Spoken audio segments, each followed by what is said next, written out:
Right. Hello, Pam. It's absolutely wonderful to meet you. It's nice to be here. Yeah, yeah, It's one of those mornings that's overcast and makes you not right. want to move around. Do you want to curl up in a corner with a book? But that's Oh, not what today's all about. no, no, no. Here in the UK, it's actually sunny, but looking at forecast, it does say it's going to be raining. So I just needn't bother because I've got grandchildren this weekend and I need to get them out. So you will be the first that will understand what it's like to have family pressures because that's what you do. Yes. You're a family caregiver. So tell me, first of all, how did you get into that?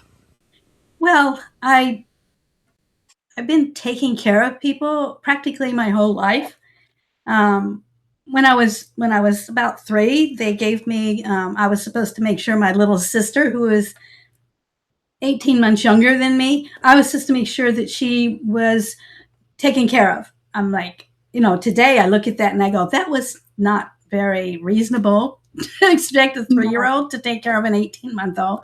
Um, and later, when I was 6, I had to take care of my old brother as well, and it just mushroomed from there. I used to be in grocery stores, and people would come up to me, and they'd want to tell me their troubles. And so I was coaching before I knew what that was.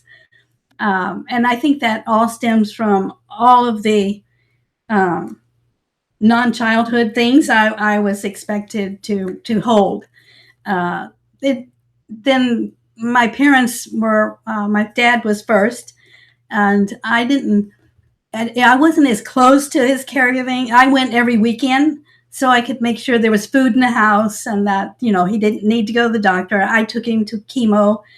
He had metastasized lung cancer. So my mother didn't drive. All of my other siblings lived in the state, but they didn't come. So I would drive from Atlanta, and I'd fly in on Friday night because I had a traveling job, and I'd fly in on Friday night, and I would drive to my parents. I'd have another suitcase in the car for the weekend, and I'd make sure that my dad got to his treatments. Um, but that was, well, the two that I took care of, they never had to have responsibilities, and they grew up that way because if they did something wrong, I was punished because I was supposed to take care of them. So they were never made to have consequences. So it wasn't really surprising that those two weren't. The youngest one was only 13. She didn't have, there's no way she could do any of that. And my older brother was in the military. So, it was, my dad was going to drive himself to his own biopsy. And I'm like, no, you're not. You can't do that. You won't be able to drive home. It's not, you don't understand what's going to happen. But anyway, it was short for my dad. He procrastinated, and because there was no one, and I didn't, I knew he was sick, but I didn't know how sick. So my dad, once I knew, it was only 4 months before he passed. And that's when I took on my mom. She stayed at home because she had a young child. And, but she was, it was hard for her. She's grieving, and this kid is entering adolescence, and, all that has to go with it. And she was having a hard time coping. So,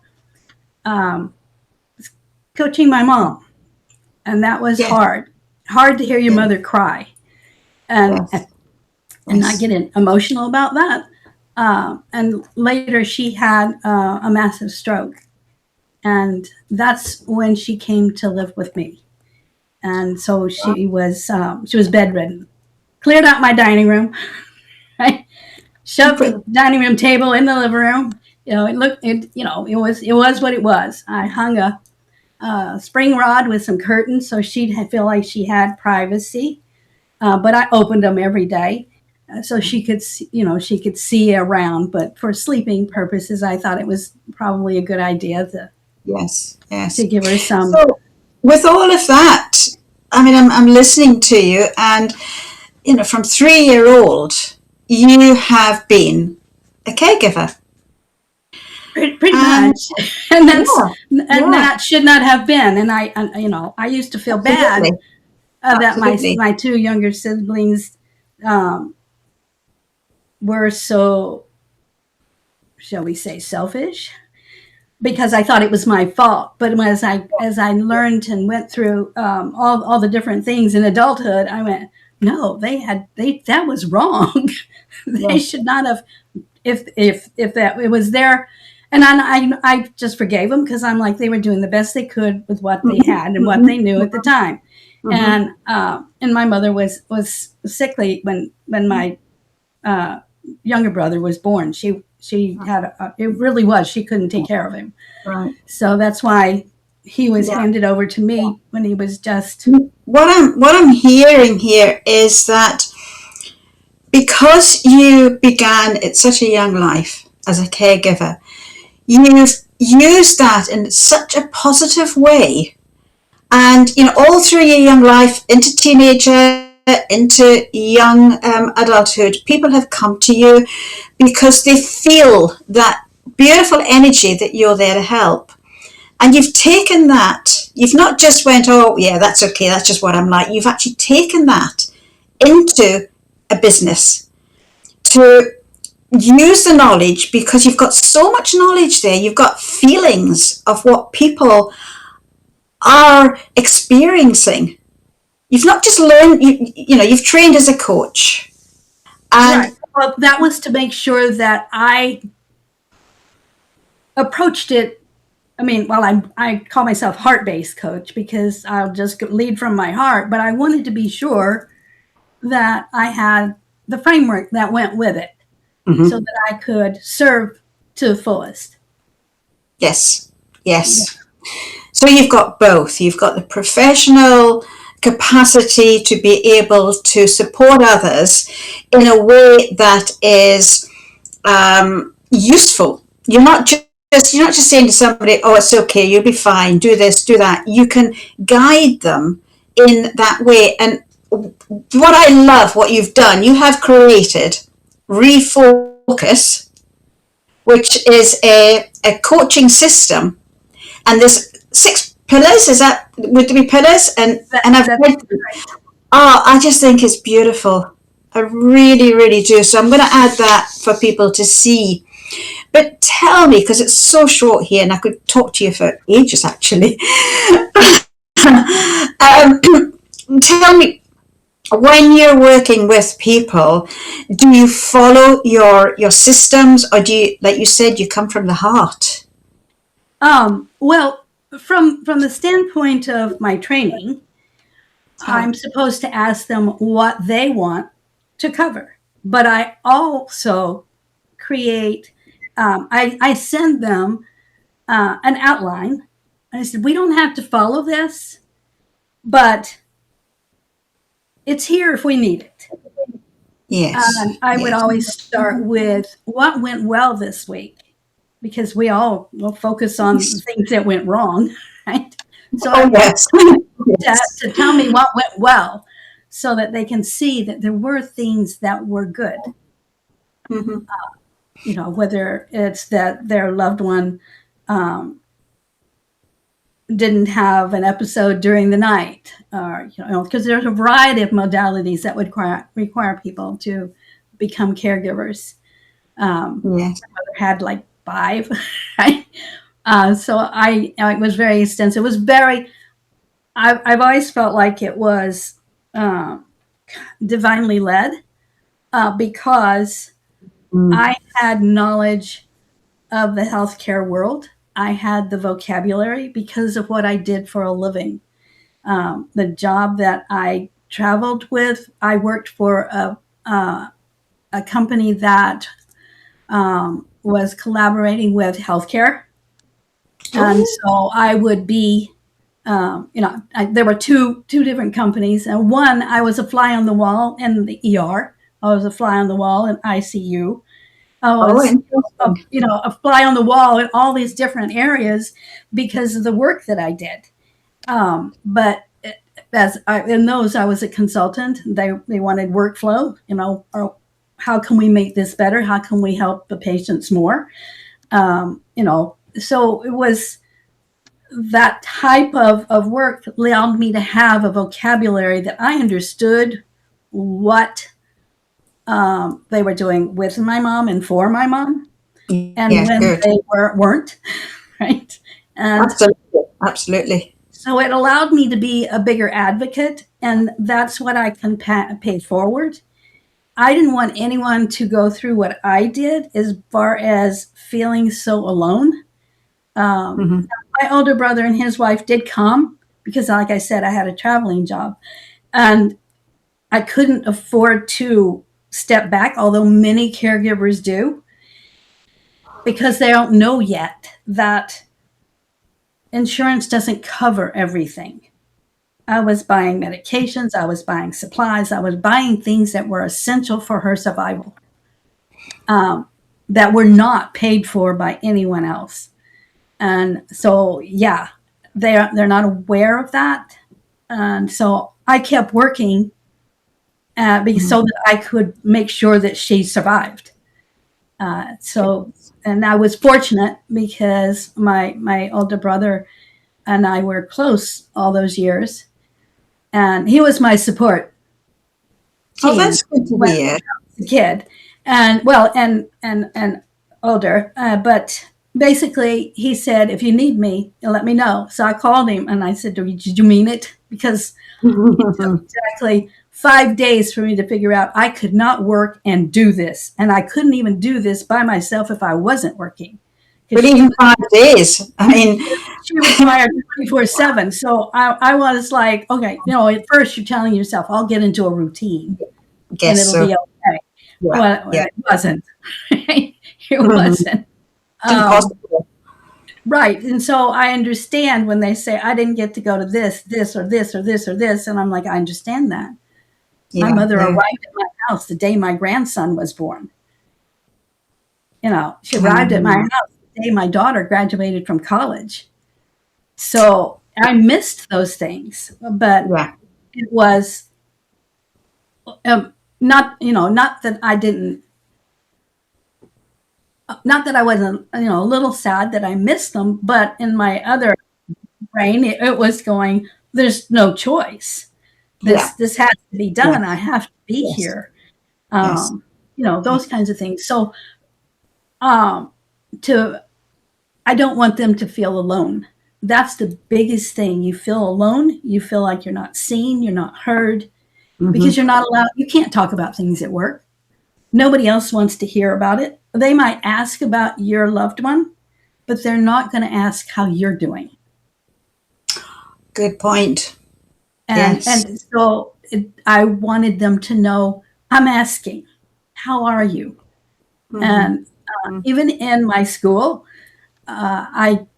I might reach out to someone and say, I haven't seen you on in a while. Are you doing okay? Is there Nice. anything I can do for you?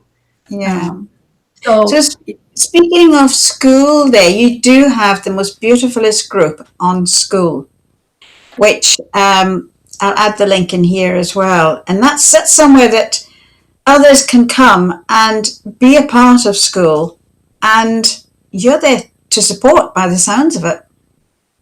right, I try to go on. I'm probably on a couple of times during the day, but I spend a lot of time on there at night because that's whatever their schedule is, Yeah. and they'll also be a very reserved and quiet group. They won't come unless they're facing Mm. something they need help with, and that's okay. I still post every day. I'm still offering something I hope is of value because I would think it was. I put it through my lens what I have thought this was of value. And so yeah, I would have liked that. I would have liked Yes. anyone telling me or showing me. I'm not telling anybody. That's the thing you should know. A heart-based coach doesn't tell you to do anything. I will ask coaching questions to help you bring your knowledge forward because you're the only one who has the answers. I don't. Absolutely. Well, So that's very true. So anyone who's watching here now, and if they're on Skool, they can go to Skool. There's also a link there that they can contact you, which we'll add on. So if somebody is sitting at home or wherever they are and they're thinking, oh, I really, really could do with some help here. Now, you are in America. I'm in the UK. We're actually fortunate in the UK. We do have help. Probably not enough for some people, financial help, support, but there's always more. So what would you say to that woman or man who is just feeling overwhelmed, just doesn't know what to do? Well, if they are on Skool and they don't want to put that in, in the community, there's always messaging me. Nice. So you can join. I won't force you to be there. I will still offer whatever I have that I think is of value for that day. Like right now, I'm working through a bit on curiosity as a way to break an emotional spiral. Because you can just be so overwhelmed with emotion and things are not going well. And depending on what your loved one's medical challenge is, I mean, it could be dementia. They may have had a stroke and maybe their filter is gone and they're just mean now. It's not them. It's what happened to them. But it can wear on you. It's horrible. Yeah, because Yeah. I've experienced that, and it's the person that you love has been with you all your life isn't that person anymore. Right. And my mom didn't lose her cognitivity until very close to the end of multiple mini strokes. But there was a day that she told me that I wasn't a real person. What she meant was she wanted visitors. And, I was there every day. So as far as she was concerned, that's when I shifted in her mind from being her daughter to being her caregiver. Good That grief. I was there and I made her go through all these things. I made her sit up when she didn't want to because, you can't lay down as a human being forever because you'll get pneumonia. Your lungs will fill with fluid. So, she didn't like me a lot of the time, but it was necessary for her. And so that was hard for me to, I didn't burst out crying with her or anything because I understood she's just trying to tell me she wants to see people, others. She wanted to see others. And of course, my siblings weren't driving the 3 hours to us. But, or if they did, I sent them away because one time they came with strep throat. My mother had an open airway. I'm like, you're not going in there. You can't. You'll kill her. Yeah. So, Well, at inappropriate times. But anyway, that's just what I'm trying to do is to. I want them not to feel lonely. I want them to feel seen and heard, and I do understand because I've been there, not in their exact situation, but I've been a caregiver where you can't talk about it. People don't want to hear. They can't face their own. They won't face their own mortality, and that's what they'd have to do if they acknowledged you. But to understand that it's not you, it's the situation that they're having struggling with at that time. Well, Pam, that's a lovely way to finish our very short chat. Like I say, I could stay here for ages in here, and I'm sure other people would too. But thank you so much for coming on here. That's been really knowledgeable, and I know for a fact that it will help so many people. So thank you very much. Thank you. So what I'm just going to do, I'm just going to stop the recording, and you